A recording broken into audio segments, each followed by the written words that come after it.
Muita gente não entende por que algumas pessoas parecem ser tão suscetíveis à propaganda e à doutrinação ideológica, como, por exemplo, ainda aceitando as mentiras sobre a pandemia, mesmo com todas as evidências contrárias. Nesse vídeo, eu vou falar sobre como esse processo ocorre. A propaganda é uma arma científica utilizada pelos movimentos totalitários e se baseia na ciência sociológica e psicológica, no conhecimento das nossas necessidades, tendências, desejos, preocupações e mecanismos psíquicos. A evidência de que a propaganda utiliza métodos científicos é o uso de fórmulas e conjuntos de regras precisos por movimentos totalitários do século XX, que inicialmente dependem da propaganda para alcançar os seus objetivos. A propaganda totalitária foi descrita por Jacques Ellul no seu livro Propaganda, a formação da atitude dos homens, como um ataque à mente humana, pois ela permeia a psique dos indivíduos, roubando das pessoas o pensamento crítico. Através do conhecimento das vontades e necessidades das pessoas, a propaganda aproveita-se de suas fraquezas, manipulando a consciência e o inconsciente, oferecendo um sistema completo para explicar o mundo. Ela cria uma poderosa narrativa que impõe uma gama completa de conhecimento intuitivo, suscetível de apenas uma interpretação única e unilateral, excluindo qualquer divergência. Uma vez que essa narrativa tome conta do indivíduo, todas as áreas de sua consciência serão permeadas, destruindo a capacidade para o pensamento independente e crítico, produzindo no indivíduo uma atitude preconceituosa e o desejo de defender a exclusividade de suas crenças. O efeito da propaganda explica por que os indivíduos massificados se tornam totalitários em suas atitudes e imunes a outras influências, mesmo à razão ou aos fatos, não tolerando discussões e evitando o debate. O resultado da propaganda numa sociedade é uma quase unanimidade, reforçada pela pesada censura que os antagonistas sofrem. As pessoas atingidas pela propaganda recusam o debate e se envolvem em anulação ativa dos outros, difamando e censurando pessoas com pontos de vista opostos. Eles perdem o interesse em ouvir opiniões diversas, pois isso pode desafiar seu sistema de crenças. Ellul afirma que a propaganda utiliza a capacidade dos meios de comunicação de massa para alcançar todos os indivíduos que participam de uma multidão, explorando as motivações, os sentimentos comuns e o processo de difusão de emoções através da massa, bem como a pressão que os pares sentem por parte das pessoas de um grupo. Para que a propaganda seja eficaz, é necessário que os indivíduos influenciem uns aos outros, sem estarem cientes disso. O homem de massa, um homem massificado, precisa de autoafirmação, portanto, é mais instável e sugestivo, porque ele se torna debilitado, receptivo em um estado de regressão psicológica. Tudo isso é alcançável através dos métodos propagandistas. Cada mídia ela é mais adequada a um tipo específico de propaganda. Assim, todos os meios técnicos disponíveis precisam ser utilizados. A televisão, o rádio, a imprensa, filmes, publicidade, conferências, palestras, reuniões, mídias sociais, tudo isso pode ser utilizado como meio propagandístico. Cada meio tem a sua maneira específica de quebrar a resistência das pessoas, e apenas adicionando seu efeito complementar, a propaganda será total e, portanto, eficaz. Antes que a propaganda possa ser usada de forma eficaz, é necessário preparar o terreno para sua aceitação. Ellul descreve esse estágio como a fase da lenta pré-propaganda, destinada a modificar as atitudes, as opiniões, as tendências na sociedade, quebrando barreiras e preconceitos. Através do uso de imagens e mensagens subliminares ou subconscientes, a pré-propaganda subverte lentamente o tecido social, cria ambiguidades e uma atmosfera favorável à introdução de uma propaganda mais direta. Imagens e mensagens de filmes usados como pré-propaganda invadirão o subconsciente das pessoas e manifestarão seu uso quando surgir uma situação semelhante. Não é coincidência que muitos filmes feitos no século XXI são histórias de ficção científica que se parecem com o sistema de crenças que o movimento de governança global criou, com padrões similares às narrativas do Covid-19 e mudanças climáticas, por exemplo. Essas mensagens de pré-propaganda em filmes, documentários e outras mídias constantemente descrevem a humanidade como um câncer que está destruindo o planeta. Mostra cenários apocalípticos e a necessidade de salvar o mundo e de sacrificar-se pelo bem comum. A salvação da humanidade pela indústria farmacêutica, mostra vacinas também. Uma das mensagens subliminares frequentemente repetidas é a existência de problemas globais que devem ser resolvidos através de soluções radicais globalizadas. Todos sabemos que Hollywood é um jogador poderoso na indústria do entretenimento e que tem moldado a direção do pensamento das sociedades ocidentais por décadas. Recentemente, teve uma empresa de Los Angeles chamada Good Energy, que é financiada por muitas fundações bilionárias ligadas à comunidade climática e, portanto, ao movimento de governança global, ou globalismo, né? E publicaram recentemente um livro chamado Good Energy, um playbook para roteiros na era da mudança climática, com o objetivo de facilitar a introdução do alarmismo climático em todos os tipos de filmagem, palavras deles mesmos. Esse guia seria um guia completo da indústria para incorporar o clima em qualquer história ou gênero de filmes e publicidade. Conselhos para os roteiristas nesse playbook incluem ideias sobre como incluir a mensagem de que a mudança climática intensifica a desigualdade social nas produções, incluindo mensagens sobre o uso de energia verde, dietas baseadas em plantas, justiça social, racismo e outros temas woke favorecidos pelo movimento de governança global.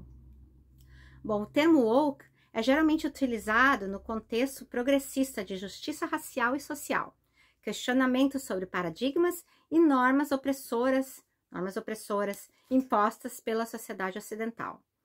O totalitarismo, a princípio, então, depende fortemente da propaganda, que é caracterizada por mentiras ultrajantes, a fim de dominar a população e construir um sistema de crenças para ganhar apoio do público.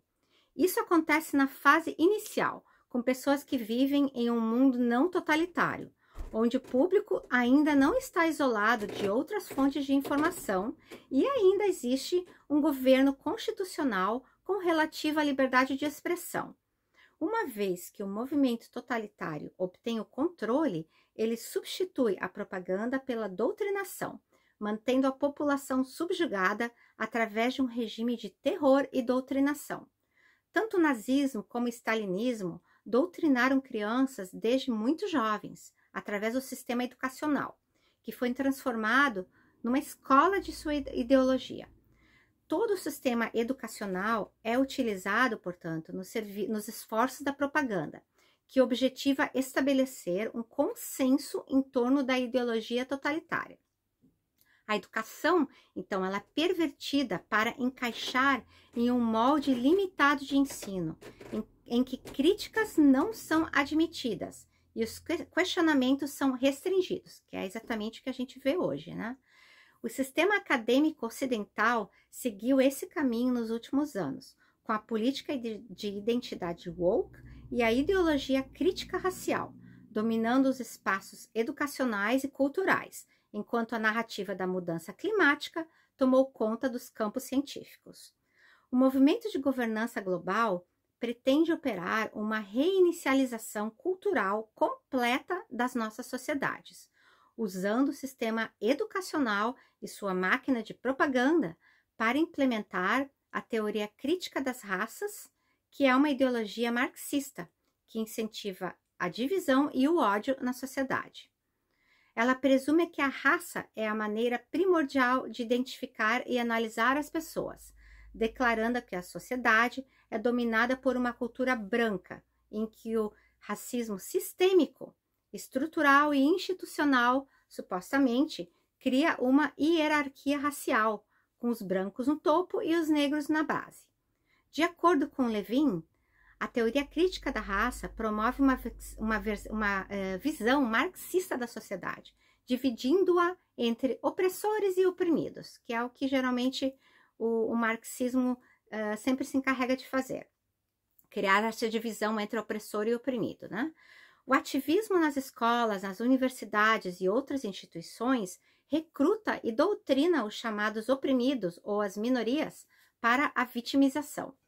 A sua rejeição aos direitos civis tradicionais e a base da ordem liberal, e também a teoria da igualdade e ao raciocínio jurídico, e até a razão iluminista e aos princípios neutros das leis constitucionais, revelam um fanatismo dogmático desses ativistas. A teoria crítica da raça é uma ideologia introduzida insidiosamente nas sociedades ocidentais, com o objetivo, então, de destruir à força todas as normas sociais e substituir todos os sistemas de poder nas sociedades. Marcuse, inclusive, defendeu a expansão dessa ideologia e a revolução marxista das minorias, insatisfeitas e ressentidas, para incluir outras categorias de explorados e perseguidos.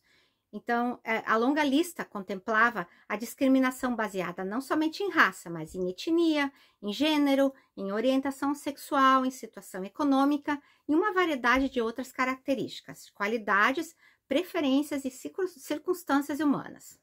À medida que mais e mais professores são recrutados e absorvidos nas narrativas e na ideologia do movimento totalitário, a distinção entre educação e propaganda fica cada vez menos nítida. O crescente consenso nas universidades e outras instituições educacionais mascara uma doutrinação propagandística dos ensinamentos. O movimento totalitário define ou tenta definir o que é a verdade científica, o que não deve ser, e que essa não deve ser desafiada, pavimentando assim o caminho para o pensamento em grupo e para um consenso científico generalizado nas instituições científicas. Através da doutrinação, o sistema educacional é empregado para fazer as pessoas pensarem da mesma forma e desenvolver uma crença inabalável, em vez de ensinar aos jovens a capacidade de pensar por si próprios, como os programas educacionais deveriam fazer. O pensamento crítico, então, é uma habilidade que deve ser praticada.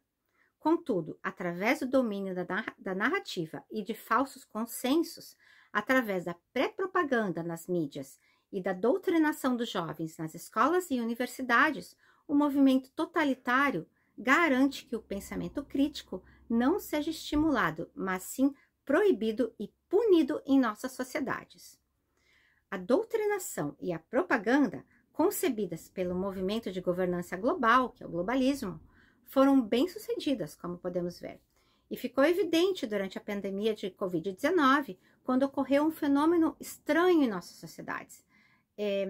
Uma grande parte da população cedeu a sua liberdade pessoal e a sua autonomia corporal aos governos, aceitando sem questionamentos as mais restritivas políticas públicas já vistas em qualquer democracia.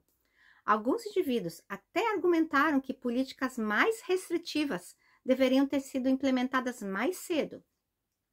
Os problemas que são considerados globais, por exemplo, como a pandemia do Covid-19 e as mudanças climáticas, sofrem uma constante manipulação com fortes doses emocionais para manter um constante sentimento de medo e insegurança nas pessoas. A promessa de salvação é um ato contínuo desse projeto de poder e um projeto de controle sobre as sociedades, pois os movimentos totalitários utilizam elementos de programação de culto. Então, o crescente fenômeno de uma mentalidade de formação de massas, que muitas pessoas conseguem ver ocorrendo nas nossas sociedades, que ocorre através de intensa propaganda e ciência comportamental, resulta em sociedades com pessoas infantilizadas e inseguras, que se tornam mais fáceis de controlar pela falta do pensamento crítico. Essas pessoas ficam dispostas, inclusive, a censurar e cancelar opiniões dissidentes. Uma sociedade em estado de medo permanente é uma sociedade em busca de salvação, pronta para acreditar em tudo e fazer qualquer sacrifício para se sentir segura novamente. O estudioso Thalmann afirmou que o anseio da humanidade pela salvação e a incapacidade das pessoas de aceitar que a vida é uma crise perpétua e nunca resolvida, colocam os homens como vítimas de doutrinas de salvação, que são quase religiosas, que prometem a segurança oferecida como uma prisão. A repetição da propaganda é também um elemento importante na construção das crenças totalitárias, né? Devido a algumas características que Hannah Arendt, no seu livro A Origem do Totalitarismo, descrevia, né? As massas, elas não acreditam, as massas de pessoas, né? Não acreditam em nada visível, na realidade de sua própria experiência. Elas não confiam em seus olhos e em seus ouvidos, mas apenas em sua imaginação, que pode ser capturada por qualquer coisa que seja, ao mesmo tempo, universal e consistente em si mesma. Então, o que convence as massas, o que convence as pessoas, não são os fatos, mas a consistência do sistema da qual elas são supostamente parte. Portanto, é a consistência de uma narrativa que ganha o apoio de uma massa manipulada por um movimento totalitário. Essa narrativa, que é construída através de propaganda e de doutrinação, né, pode conter elementos absurdos, pode conter pseudociência ou mentiras ultrajantes, mas enquanto for uma narrativa consistente que proporciona alívio e promete salvação através de uma luta coletiva contra um objeto de ansiedade, contra alguma coisa que causa ansiedade, que causa medo, provavelmente ela terá sucesso, pois a percepção da ameaça dentro de uma sociedade vai fazer com que esse efeito desejado ocorra, que é o desejo da salvação. Elu também afirmou que se a propaganda não for contínua e duradoura, os indivíduos poderão emergir da influência da propaganda. Portanto, os movimentos totalitários investem em propaganda abrangente, que envolve os indivíduos em cada momento de suas vidas. Em casa, através dos meios de comunicação de massa, como TV, rádio, jornais, internet, redes sociais, filmes, né? Somos sempre atingidos pela propaganda. Nas ruas, o indivíduo também é bombardeado por cartazes em todos os lugares, por exemplo. A propaganda atinge o seu local de trabalho, em reuniões, nas conferências, no ativismo político e assim por diante. Então, a propaganda é uma impregnação lenta e ininterrupta. Esta constante repetição e saturação mantém os indivíduos seguros das suas convicções e prontos para obedecer, separados dos pontos de referência externos, pela censura forçada contra as opiniões opostas. A propaganda contínua é eficaz por ser um esforço repetitivo com impulsos de choques sucessivos, dirigidos a vários sentimentos ou pensamentos. Ela funciona de forma semelhante a um sinal elétrico que é enviado através de um nervo. Quando o impulso se esgotar, sem interrupção, outro choque será enviado, renovando o sistema de crenças, mantendo as pessoas condicionadas e derrotando a capacidade dos indivíduos de resistir e de ter pensamento crítico. A eficácia da propaganda é reforçada pelo trabalho de agitadores ou ativistas, pessoas a serviço do movimento totalitário, que são responsáveis pela organização de reuniões de massa, palestras, campanhas, manifestações, conferências. O objetivo dos ativistas é atrair pessoas para a participação ativa no processo de doutrinação. A doutrinação em massa é um processo de formação mental em que ocorre lavagem cerebral, que juntamente com o sistema educacional produzirá uma geração de seguidores convencidos, pensando e agindo em união disciplinada.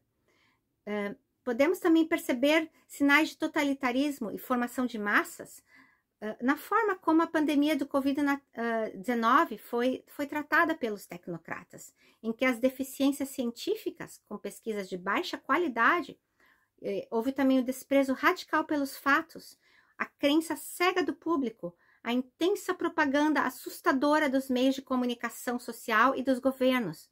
Entre outras coisas, foram todos indícios de elementos totalitários, com raízes na psicologia dos movimentos de formação de massa. Quando a OMS, a Organização Mundial da Saúde, definiu a Covid-19 como uma pandemia mundial, uma campanha de propaganda maciça, alimentada pelos governos e meios de comunicação, submeteu o público a 24 horas por dia de dados numéricos contínuos, mostrando o número de pessoas infectadas e mortas. Esses dados numéricos, médias de amostras, tendências e gráficos, frequentemente eles não são o que parecem ser. No seu livro Como Mentir com Estatísticas, Huff afirmou que a linguagem da estatística, tão atraente para a nossa cultura moderna, é empregada muitas vezes para fazer sensacionalismo, para inflar, confundir ou simplificar excessivamente. Portanto, gráficos, médias, amostras e estatísticas podem facilmente tornar-se ferramentas de persuasão democrática, usadas para enganar e manipular a opinião pública. Há muitos exemplos de conclusões erradas em todos os campos, com gráficos e diagramas deliberadamente construídos para falsificar os resultados e influenciar a opinião pública. A beleza essencial de mentir através da estatística é que as estatísticas enganam, mas você não é considerado culpado. Essa é uma frase que Huff usou no seu livro Como Mentir com Estatísticas.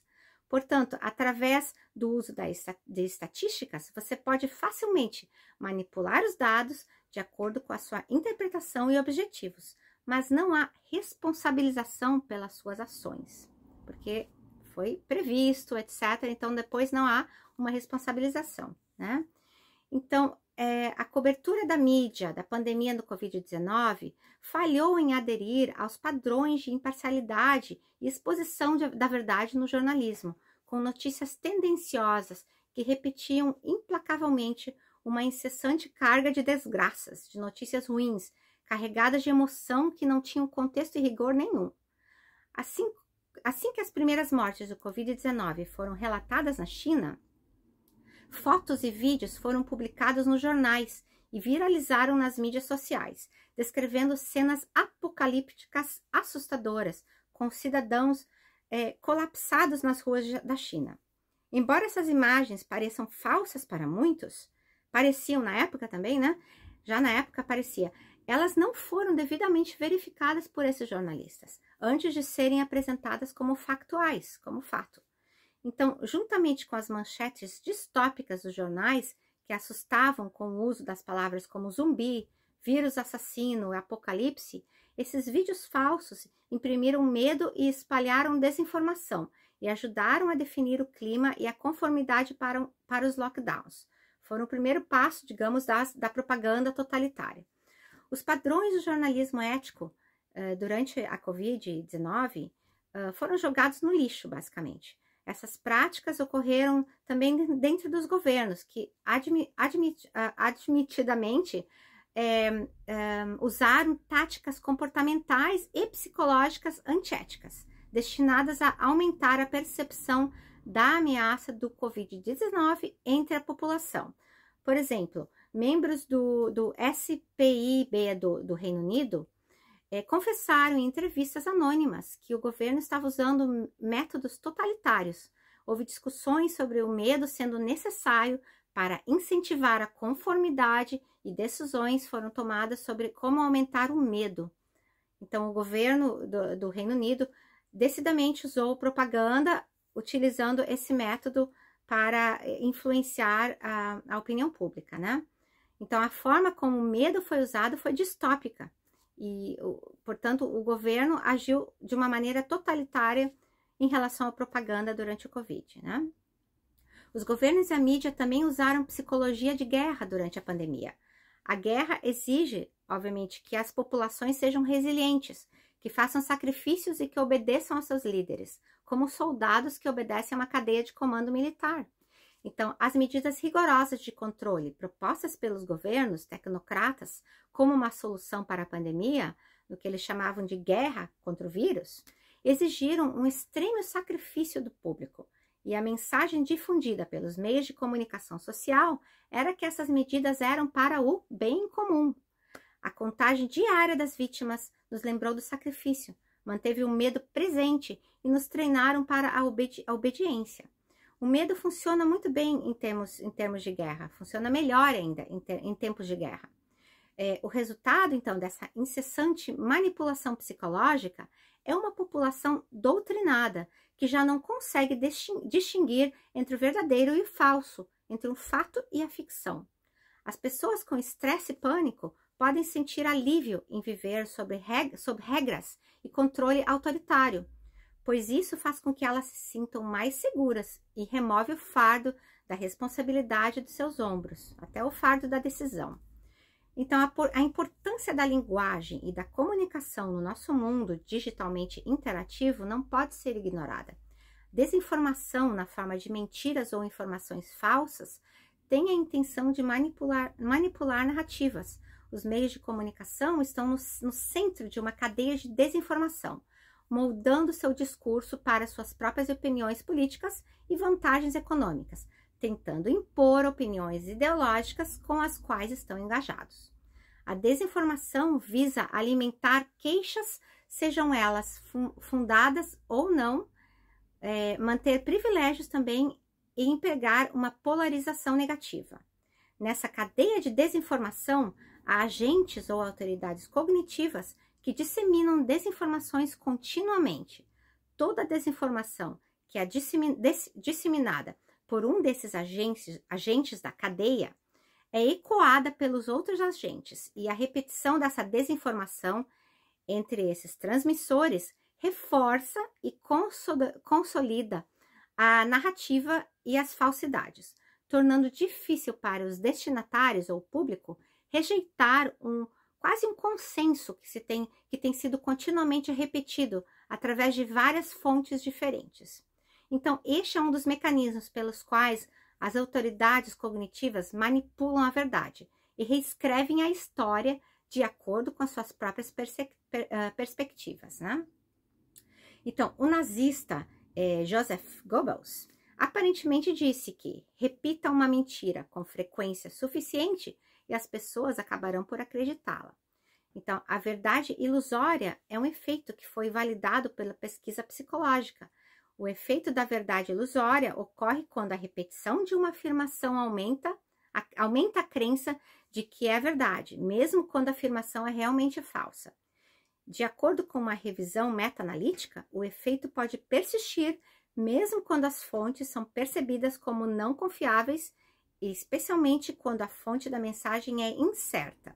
Ou seja, a exposição repetida à desinformação aumenta sua percepção como sendo a verdade, independentemente da credibilidade da fonte. Elu afirma que a continuidade da propaganda permite que ela desfrute de reviravoltas, muitas vezes com conteúdo contraditório e inconsistente. Há muitos exemplos recentes, como as políticas públicas do uso de máscaras e de distanciamento entre as pessoas em locais públicos. Essas medidas sofreram constantes mudanças e reviravoltas, com regras absurdas e estúpidas, mas as pessoas afetadas pela propaganda aceitaram todas as incoerências e obedeceram praticamente sem questionar.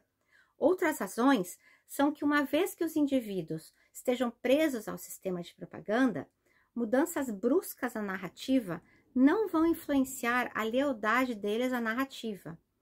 Então, mesmo se forem repentinamente confrontados com a realidade e tentados a resistir à propaganda, eles não irão repudiar as suas ações passadas.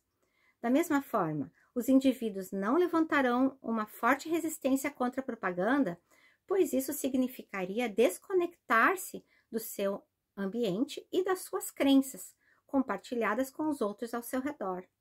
A nova verdade fabricada será imediatamente revisada explicada e provada pela máquina de propaganda, reduzindo a possibilidade de que quem for pego no processo de formação em massa resista ao ataque. Mesmo notando a mudança que aconteceu, o indivíduo opta por defender a sua crença na narrativa duvidosa, pois a alternativa de se separar de suas próprias crenças é muito dolorosa para enfrentar. A verdade de ontem é, portanto, rapidamente esquecida, já que a regularidade da propaganda mantém as massas em uma espiral, seguindo cada curva e reviravolta, pelo quais os indivíduos foram fisgados. Então, isso explica, por exemplo, por que as pessoas continuaram a aceitar ser inoculadas com as vacinas, com os reforços da vacina do Covid, mesmo depois de elas contraírem a doença do Covid.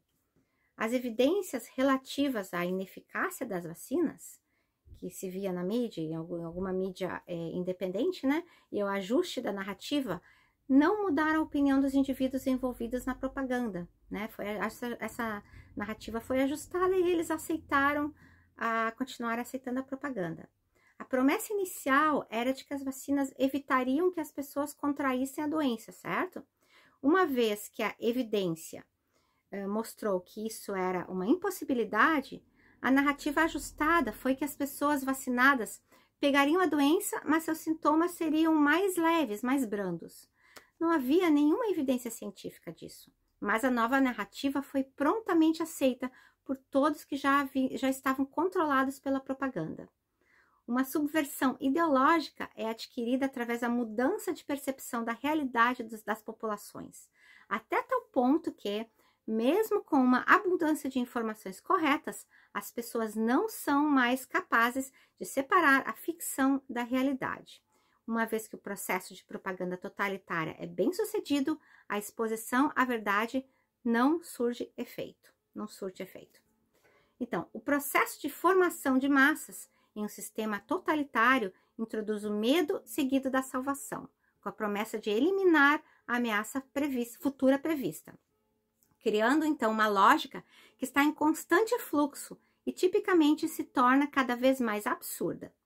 Isso acontece porque os sistemas totalitários estão perpetuamente se reorganizando, prosperando em um sistema dinâmico que está constantemente canalizando ansiedades, certo? Então, essa é uma introdução para a propaganda totalitária. Eu vou fazer outros vídeos sobre o assunto, explicando com alguns outros exemplos, mas eu espero que já tenha ajudado a dar uma ideia para vocês de como esse processo todo ocorre, né? E eu estou pronta para responder qualquer pergunta, comentários serão bem-vindos. Adoraria ter a participação de todos. Obrigada.